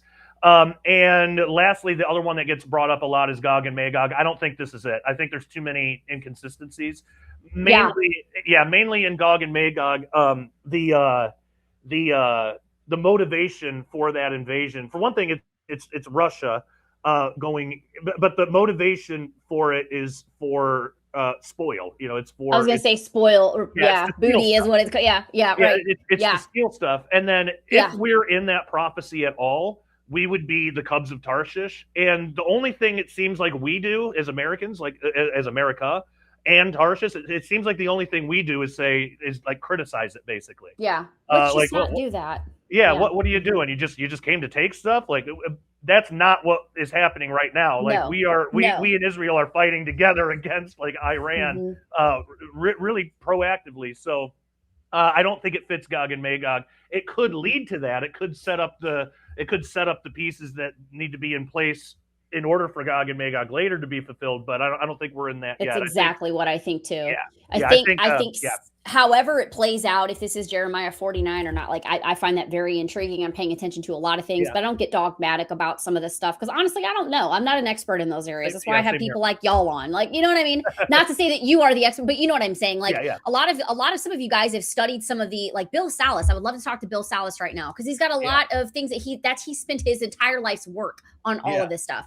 My point is that regardless of how this pans out, what I do think is going to happen no matter what is this is going to lead to the place where Israel is in a place of peace without borders, without walls, without needing that, because that is the prerequisite for Ezekiel 38. And this show don't have that right now. That's right. So that's where I see it going. And of course, I'm just paying attention to a lot of it. And if anything, I just think this should get people very clear that we are living in the end times. It's just bottom line. Bible prophecy is unfolding before your eyes. We are seeing it come together, and you need to figure out what you're going to do with Jesus if you have not already, because that really is that's the unlock. That's the key. That's the master key to all of this, is figuring out, do I actually believe all this stuff that these people on these channels talk about? Did Jesus come and die for me? Did he pay my sin debt so that I wouldn't have to pay it? And you need to figure that out. The answer is yes, he did, but you have to decide that for yourself. So I think that's kind of the big, like, end all be all when it comes to this, but for me, it's an exciting time to be alive. I love getting on this channel and talking about this stuff because this is why I've had a bullhorn attached to my face for the last almost 6 years. It's just like the Lord said, I'm coming soon. Time is short. Yeah. And we know, Josh, just like you've even mentioned at the outset, when all this stuff starts happening, and it's getting faster and faster and faster and faster, and we can't stop the train on the track. That's right. Yeah. So anyway, I really appreciate what you had to say about all of this in your videos last week. It's why I shared it, emailed it, did all the social media stuff to help promote it, because I just thought, oh yeah, man, I just thought you had such great wisdom things to say. Really enjoyed your second video on the inside of the Daily Renegade. I listened to that too. It was pretty pretty amazing. So do you have time for some questions? Because we definitely got some today. Yeah, I can do a few. That sounds good. Okay, perfect.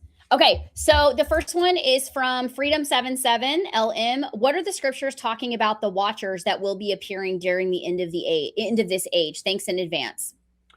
Do they have? Did they put like a reference or a scripture reference in the Bible? No, in the Bible, Daniel 4, I know of, but like I think they're looking for the word watchers, possibly. Yeah, in the Bible, it doesn't say that. It says like in Genesis 6, it says sons of God. When we talk about the watchers, we get that mainly from Enoch, a couple other Dead Sea Scrolls as well, but Enoch is mainly where we get a lot of that, especially the end time imagery and stuff like that. Yeah, and I don't know if Pastor Gary is still in the chat, but I know there's something in Daniel 4 where it means there's a word, and that translates to watchers also, is what I've heard him say before too, but I don't know if he's still here. So I'll look for it and see if I see it. Question 2, this is from John Wolfram. Thank you for the question. We just answered that. Can someone show me in the Bible where the watchers are mentioned? So we just kind of answered. That's kind of the same question. Yeah, there is a decree of the watchers that's talked about in Daniel. That's not really like an end times prophecy thing. It's more of a judgment against Nebuchadnezzar at the time. But yeah, that's in Daniel. I can't remember the exact chapter, but that's, as far as I know, that's the only place where we get that word watcher. So, but the extra biblical text is where you get that word a lot more. Perfect. Thank you, Josh. Yep. And then this is from Pete Garcia. How close are we to a Captain America type enhanced human? Oh man, well actually, that's a great question. And by the way, hi Pete, it's good to see you again. And it's been a few years since we met for the first time. But I have a chapter in the book talking about how right now Chinese scientists are trying to integrate tardigrade DNA into human DNA. And so tardigrades are these really tiny. They're also called water bears, but there's these little tiny 6-legged creatures that are extremely strong, so they can survive. Really anything you throw at them. They can survive radiation. You can blast them into space and they're fine. They can, survive in like lava and all this stuff. Well, due to that, Chinese scientists right now are trying to integrate that part of their DNA into human beings. So it's possible, and China's not going to be forthright about anything. So it's possible we might have them now. But unfortunately, they're not going to be as wholesome as Captain America. These things would be modern day Nephilim, probably demonically enhanced and stuff. So it'd be like Hydra Cap, if anybody knows what that is. Oh, it's great. Okay, so this is the next question from Panther Gal. She says, "So Shemiyaza and Satan are different evil entities?" ? Yeah, seems like it. So Semyaza is let's see. There's Azazel. That's the scapegoat from Leviticus 16. Yeah, I believe Semyaza and Satan are probably they would have to be, because Semyaza was bound. He was part of that original 200 that are bound, and Satan is not.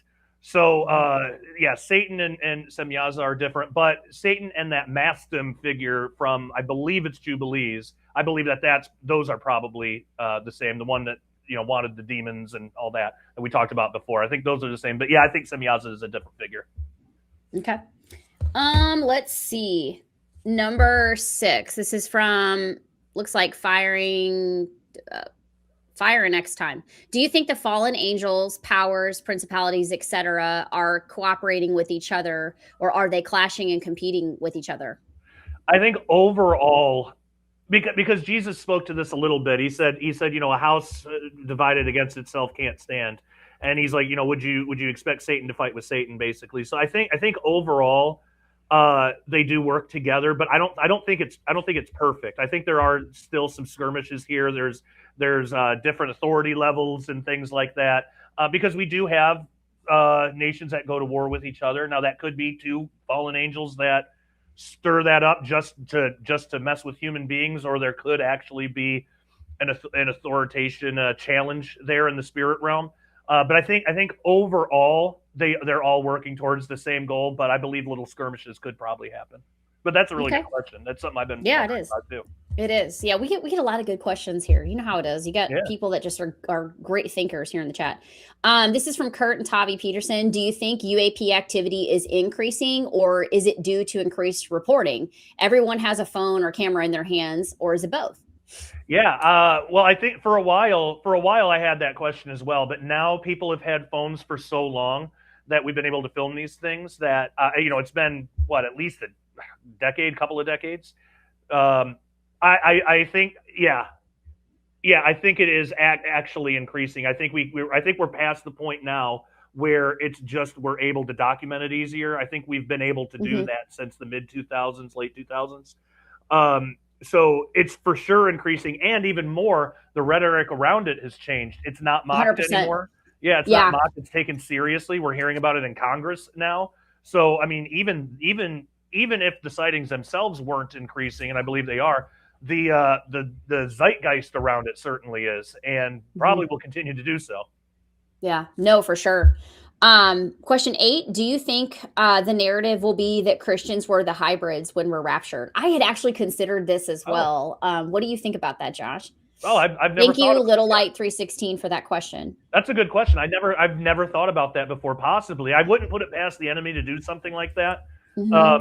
Because actually, what's funny is, did you know that AI in Moltbook, AI, their name, or actually, it's not Moltbook. This was from one of the main developers, or no, this was from that Noah Harari guy. Yuval. He said that AI refers to us as watchers. Isn't that insane? AI I saw that. To human beings as watchers. So if the watchers are influencing these things, I mean, like, how hypocritical is that? But that is exactly what the enemy would do. So it wouldn't surprise me at all if we get raptured and then they're like, well, we had to take them out. They were the real hybrids, so we saved you. And then it's like a reverse of the flood, and it's a perversion of what happened with the flood. That actually, the more I'm thinking about that makes a lot of sense. That's a really good theory. It is. It is. It's so funny because I've been thinking about that a little bit too, and I'm like, it's possible. And then we know that, what is it? Is it Barbara Marciniak? She's the one who is that New Ager that has that quote that at some point all these people are going to disappear. Like, it's so wild to me. And Josh, you can totally attest to this, but how the New Age believers have an inversion of the biblical narrative. Yeah, they believe that it's the uninitiated, the ones who can't rise to their conscious, whatever words they use for it. But like, basically, like, the idiots are going to be the ones that are taken up, when really it's like flipped. It's like, we're raptured out because we accepted Christ. We're the ones that have the truth. So yeah, it's a total perversion of that. Okay, question 9. This is from Rachel Dietrich 658. Wasn't Moltbook kind of debunked, like more human-driven bots instead of an independent AI? Have you heard that? Because I've heard that too from a couple things. I haven't. Go ahead. I personally haven't heard that. It doesn't mean it's true, or it doesn't mean it's not true. It's from what I understood, no human could actually. Now, when you say human-driven, these are AI agents for humans that humans have made, but from what I understand, they're on their own, and humans can't actually post or anything. But even if they could, I would just say, well, then the enemy's influencing the humans. But yeah, I haven't heard that it's been debunked. I would, and it might be. If it is, I would certainly want to know. So, no, I haven't heard that yet. Okay. Question 10. This is from Anthony. He's in the CRU. Anthony, I love when you give questions, dude. You always have such good questions. If the Watchers return as these aliens, do you think they will come before or after the rapture? I assume whichever would present the greatest opportunity for deception, right? So in other words, it could go either way. So what are your thoughts on that? I think So, I mean, they are already kind of showing up here and there, but I think if they could, like, if you're thinking of a scenario where they all show up and they're all like, "We're your creators," we're here Yes. to that whole scenario. I think if they could have done that already, they would have. I think they're impulsive. I mean, they do plan and stuff, but I think if they could have done that, but I think with that restraining force with the Holy Spirit, I don't think they actually can do that. Because like in the writings of Lactantius, if one of them came around, a bunch of Christians, it would have to speak the truth. It would start to have a really hard time lying. It would be difficult.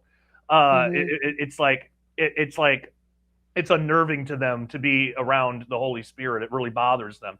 So I don't think they can do it effectively now. I think they're waiting for the rapture, and then they're going to come and they're going to provide the explanation. We did it, or whatever, however it's going to pan out. But and I believe that that's going to be the strong delusion. But yeah, good question.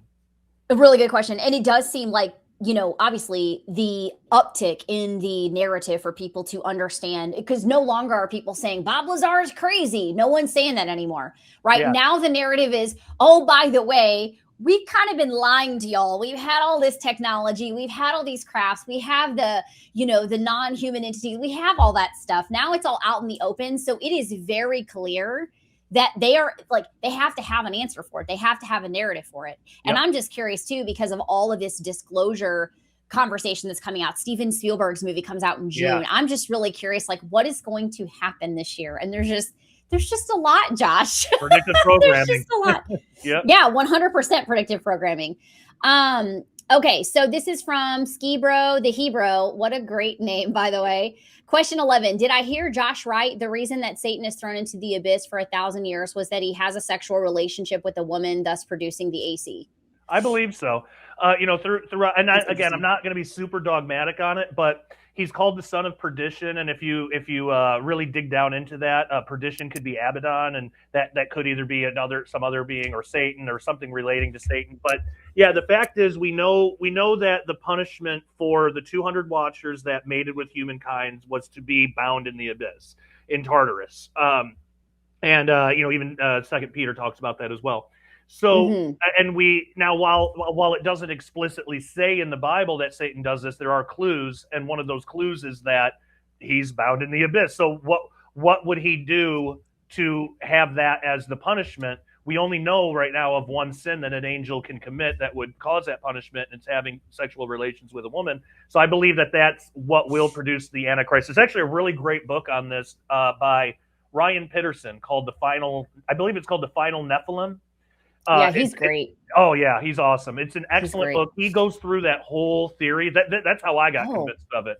He goes through the whole theory in that book. Okay.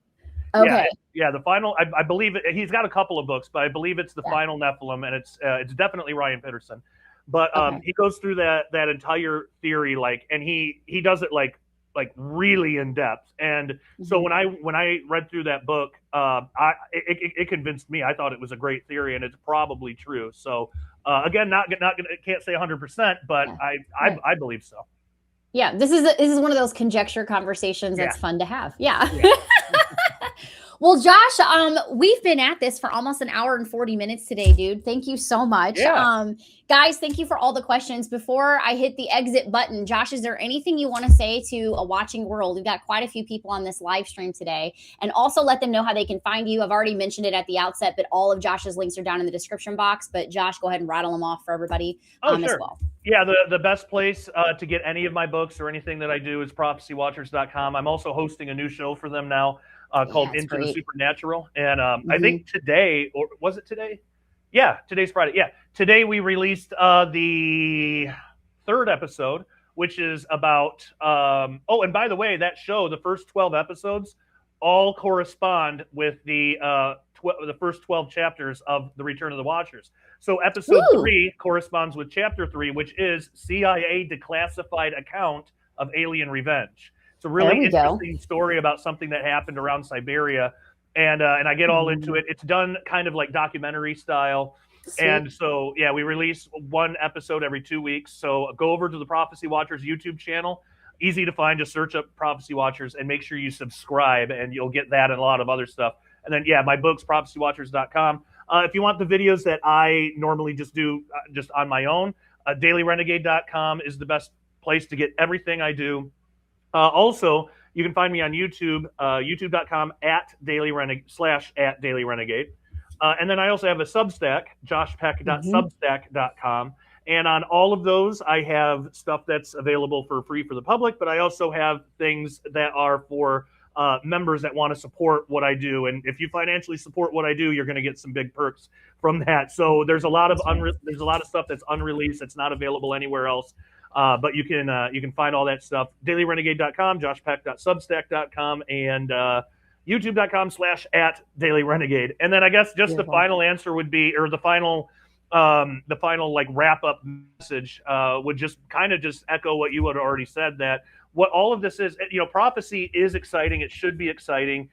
As Christians, it's interesting and fun. It's like reading a mystery novel and you don't know how it's going to end, but it's real life. And however this all ends, I think we're all going to be we're going to be praising God for all of eternity for it, and for everything that He's done for us. But that's the main thing, is that as exciting as all of that is, it really is all about Jesus. It all goes back to Jesus. This should tell us we need to be informed of the season that we're living in. We may not be able to know the day or the hour, but we can know the season. And even Jesus was critical of the Pharisees because they didn't know the season they were in. Right.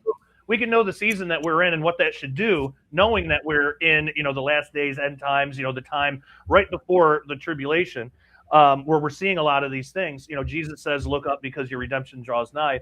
We have a short amount of time to get our friends, loved ones, family members, to get these people saved, or at least present the gospel and give them that choice. It's ultimately going to be their choice. You might plant a seed, maybe they'll accept it later, maybe that'll sprout later, maybe not. But now is not the time to be timid. It's time to be bold. Come on. Loving, but bold. Bold doesn't mean rude, as so many people online want to, well, I'm just standing up for the truth. That's why I'm calling all these people names and everything. It's like, no, that's not a good witness. We need to be loving but bold. We don't compromise the truth. Right. But now is the time, because we have such little time left and we don't know how much time we have left. Now's the time to get people saved. It is all about Jesus. As exciting as the rest of this stuff is, it all ultimately points back to Jesus. So yeah, my wrap up is just to echo what you had already said so well earlier. Love it. And the thing is, Josh, I couldn't agree more. And Bible prophecy coming to life just proves that it's all true. Yeah, so there's that too, right? Amen. So awesome. Well, Josh, thank you so much for coming on here today and having just an awesome conversation. Yeah. Thank you so much to the moderators in the chat and all of you guys who were here today. This was crazy. And Josh, we will definitely have you back on again. It's always a good time when you're here to talk about all the crazy. Well, thanks for having me back on. It's been a blast. You bet. All right, guys, until next time, keep your eyes on the sky and keep your ear listening for that shofar. We'll see you in the next one. Maranatha, guys. Bye. If you are a Bible-believing Christian who opposes the kingdom of darkness trying to run the world right now, then you are a renegade to the satanic system. We here at Daily Renegade wear that badge proudly. So if you're a renegade as well, head on over to dailyrenegade.com right now and get a membership today. You'll get our full catalog of Sharpening Report episodes and Daily Renegade update videos on topics such as Bible prophecy, science, technology, the Nephilim, aliens, and so much more. All of our episodes at Daily Renegade are early access, so as a member, you'll get the videos before anyone else does. Daily Renegade also offers videos not available anywhere else due to social media censorship. We also have a community page only for members where we can all fellowship together without fear of censorship. It's basically the best of Facebook and YouTube rolled into one without any of the garbage. Memberships are only $10 a month or $100 a year, and if you can do it, I suggest getting the $100 a year because it's cheaper in the long run, and essentially you get 2 months for free that way. So come join our family of renegades at dailyrenegade.com right now. The link is in the description below, and we'll see you there.